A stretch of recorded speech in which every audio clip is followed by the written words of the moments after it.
Hi you guys, welcome back.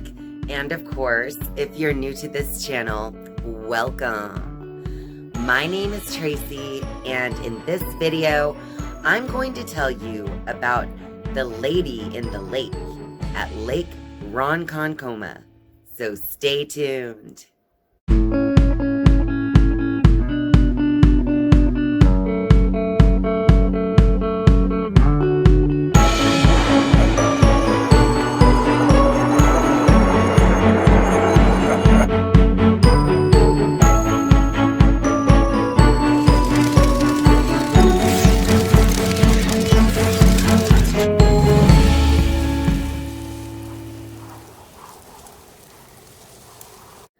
Lake Ronkonkoma in Long Island, New York, is the largest lake on Long Island.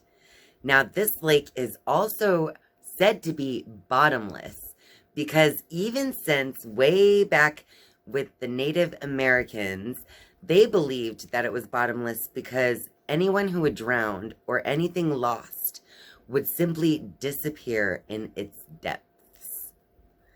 But this lake is still the deepest lake in the area, with depths reaching up to 90 feet. And there are even some types of holes in the bottom of this lake that go even deeper. It is even believed that there are underground waterways connecting this lake with the other rivers around this area.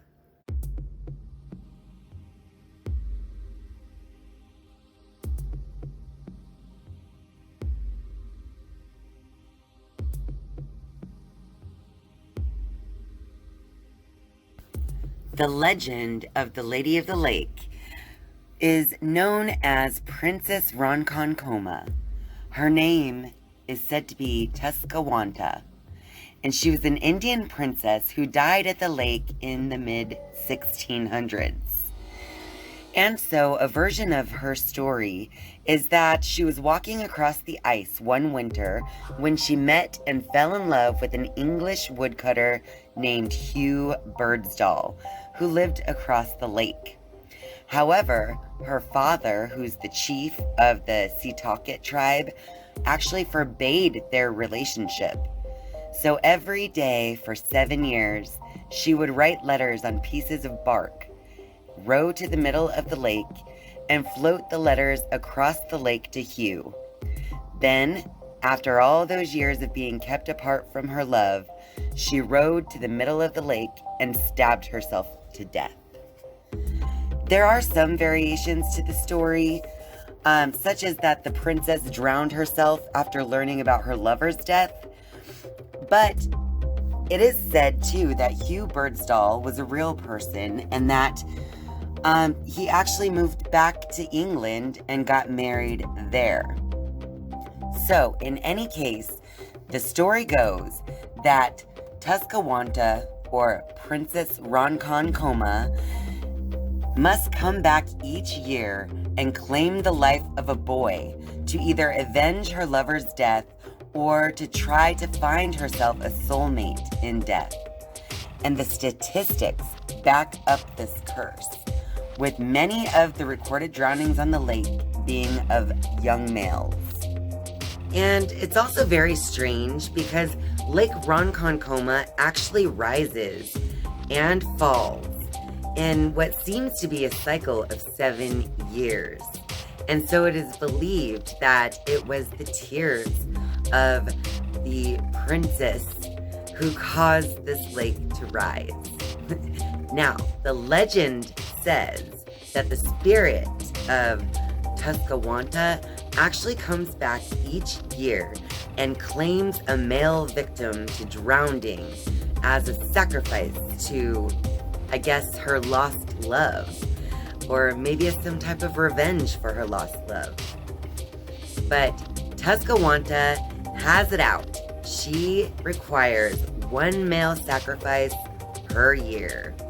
And there have been many, many drowning deaths at Lake Ronkonkoma throughout the years, but strangely, only 3 have been women.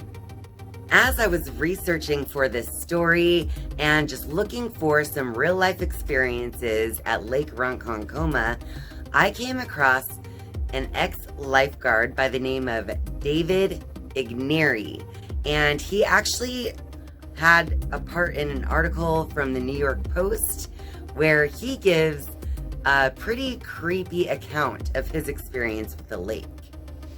And here's what David has to say. There were at least 160 drownings at the lake between the mid to late 1800s and the late 1970s, averaging well over one a year, and only 3 victims were women.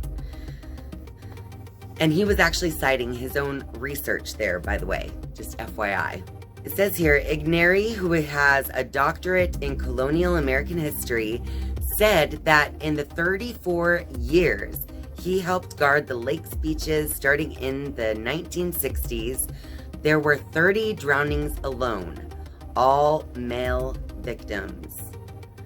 So in 34 years of his career, he had 30 drownings and all of them were male. David Igneri even recalls a story about July 4th of 1965.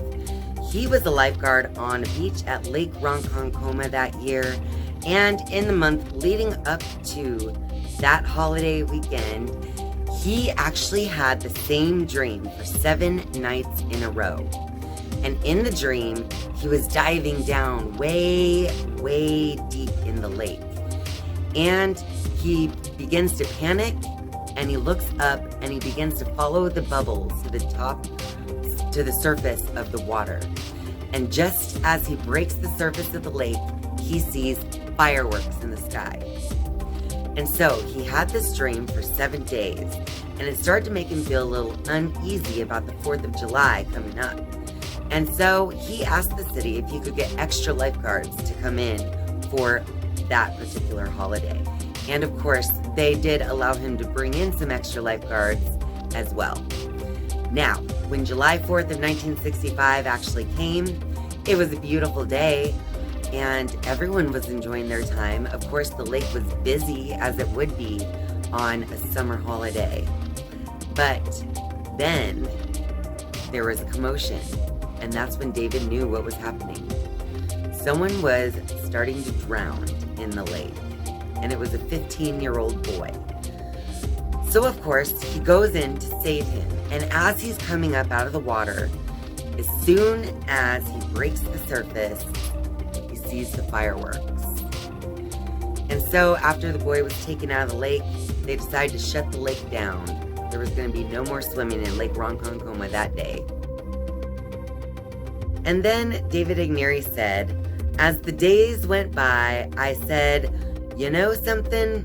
Maybe there is a princess. And so Igneri said he had his own possible brush with Tuskawanta about 4 or 5 years ago from the writing of this New York Post article. He said he was swimming toward a local bar and grill on the edge of the lake known as the Lighthouse. And when he got close, he found himself to be just swimming in place. And then he was picked up and he was thrown back, he said. The legend does say that the princess lives in the deep hole near the lighthouse, and that's where I was. As dramatic as some locals' tales are, there are a lot of locals that actually dismiss the story altogether and, chalk it up to just a story, a tall tale. What do you guys think about this lady in the lake? Do you believe that a lake can be haunted by the spirit of an Indian princess? And if so, do you also believe that that spirit can actually take someone's life each and every year as kind of a sacrifice to her lost love? Let me know what you think of this story down in the comment section down below. Well, that about wraps it up for this video. So if you like this video, be sure to click that like button.